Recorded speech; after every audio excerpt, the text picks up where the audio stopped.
आपके मासूम जो शहीद हो रहे हैं उनसे अल्लाह की मुलाकात होगी, दुनिया में उन पर क्या बीती इस पर भी बात होगी। खुदारा अपने मासूमों को तलकीन कीजिएगा कि वो अल्लाह से हमारी शिकायत ना करे, बल्कि अल्लाह से दरख्वास्त करे कि वो हमारे जैसे कमजोर ईमान वालों को ताकत अता करे, क्योंकि हम भूले हुए हैं कि मनफत एक है।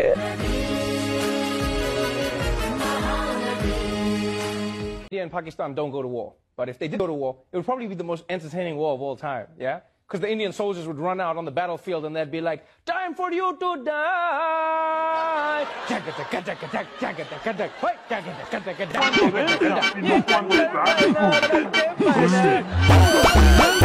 ముఖ్యంగా ఎయిర్ ఫోర్స్ లో సో ఇప్పుడు పాకిస్తాన్ వెనకాల చైనా ఉంటే చైనా ఇన్వాల్వ్మెంట్ అయ్యిందంటే మనకేమీ తక్కువ లేదు. యుఎస్ఏ ఉంది, రష్యా ఉంది, ఫ్రాన్స్ అండ్ వెస్ట్రన్ యూరోప్ కూడా ఉంది, ఇజ్రాయెల్ ఉంది, జపాన్ ఉంది. ఇవన్నీ మనకి డిఫెన్స్ ఎలియన్సెస్. యుద్ధంలో డైరెక్ట్ గా దెక్కపోయినా మనకి హెల్ప్ చేస్తాయి. ముఖ్యంగా France, Russia, Israel. Russia already full support అని అనౌన్స్ చేసేసింది కూడా. ఇక పాకిస్తాన్ విషయానికి వస్తే చైనాతో పాటు టర్కీ మాత్రమే ఉన్నాయి. సో ఇక్కడ కూడా లైట్.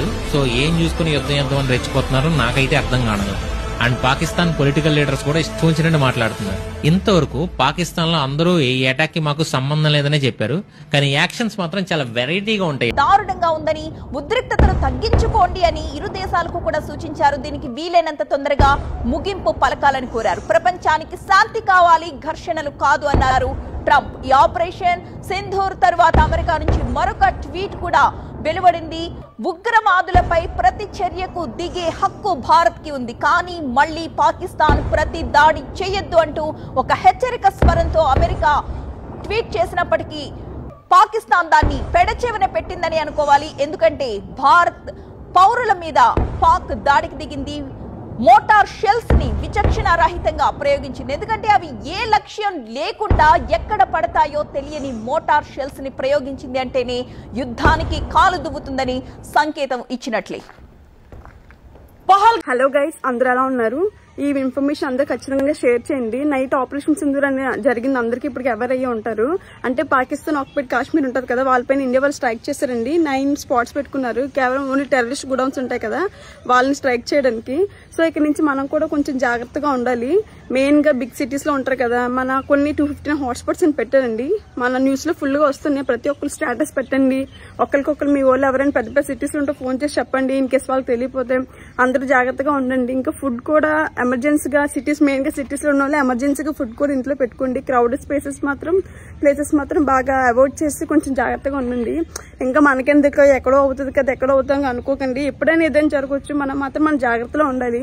సరేలే మనకెందుకు ఎవరు అనుకోకుండా ప్రతి ఇన్ఫర్మేషన్ మీకు తెలిస్తే అందరికీ షేర్ చేయండి. సరే ఫ్రెండ్స్, మీరు చాలా జాగ్రత్తగా ఉండండి, మేము కూడా ఉంటున్నాం. సరే ఫ్రెండ్స్, బాయ్. ఉగ్రవాదులకి చావు దెబ్బ కొట్టిన మన భారత సైన్యం మీ అందరికీ యాद ఉండొచ్చు. పహల్గాంలో చాలా వరకు మన హిందువులు అక్కడ తిరగనికి వెళ్ళినారు. చాలా మంది హిందువులు ఉండే పేరడిగి ఏ విధంగా ఈ టెర్రరిస్టులు అందరికీ చంపేస్తారు. మీరు అందరు కూడా చూసినారు. ఆ రోజే ప్రధానమంత్రి మోదీ గారు ఒక సంకల్పం తీసుకున్నారు. ఎట్టి పరిస్థితుల్లో మా భారతీయుల పైన కాల్పులు జరిపిన ఈ టెర్రరిస్టుల్ని నేను ఏడవను.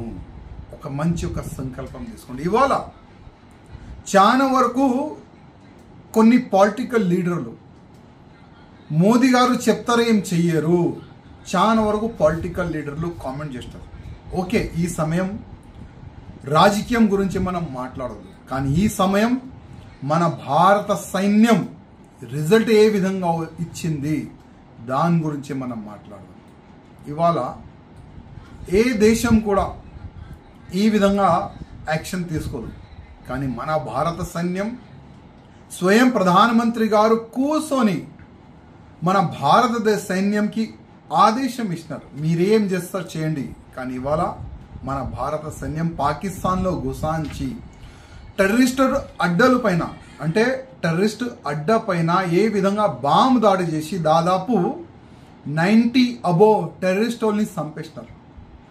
అంటే మా హిందూ మహిళలు బొట్టు తీసేస్తే మా భారత సైన్యం రిజల్ట్ ఏ విధంగా ఇస్తుంది ఇవాళ మన భారత సైన్యం చూపెట్టింది. అదేవిధంగా పహల్గాంలో ఆ టెర్రరిస్టులు భర్తకి ఏ విధంగా చంపినారు మహిళల ముందు, చంపే ముందు ఏం చెప్పినారు వాళ్ళు, మోదీకి చెప్పుకోపో. ఇవాళ మోదీ గారు చెప్తున్నారు మా రిజల్ట్ ఈ విధంగా ఉంటుందని. ఇదైతే ఇది ప్రారంభం. నేనైతే ప్రధానమంత్రి మోదీ గారికి ఒక రిక్వెస్ట్ చేస్తున్నా. ఇప్పుడు మనం స్టార్ట్ చేసినాం పాకిస్తాన్ పైన దాడు, పాకిస్తాన్ పైన యుద్ధమే స్టార్ట్ చేయాలి నా ఒక నివేదిక. ఎందుకంటే పాకిస్తాన్ ఒక టెర్రరిజం ఫ్యాక్టరీ. మనం ఒకటే చోటుకి దాడి చేసినాం, కొన్ని ఆతంకీయులు టెర్రరిస్టులు చనిపోయినారు. కానీ ఇవాళ ప్రతి ఒక్క పాకిస్తాన్ కోనలో టెర్రరిస్టులు తయారవుతున్నారు. అందుకోసం ఇప్పుడు ఒక మంచి సమయం. ఇవాళ భారతదేశం అందరు కూడా అనుకుంటున్నారు ఇప్పుడు పాకిస్తాన్తోని అటు ఇటు మనం ఒక యుద్ధం చేసుకోవాలని అందరు కూడా అనుకుంటున్నారు. అందుకోసం ప్రధానమంత్రి మోదీ గారితో ఒక నివేదిక, యుద్ధం స్టార్ట్ చేయండి, పాకిస్తాన్ మొత్తం ఖతం చేయండి. అది నేను మోదీ గారికి రిక్వెస్ట్ చేస్తున్నా.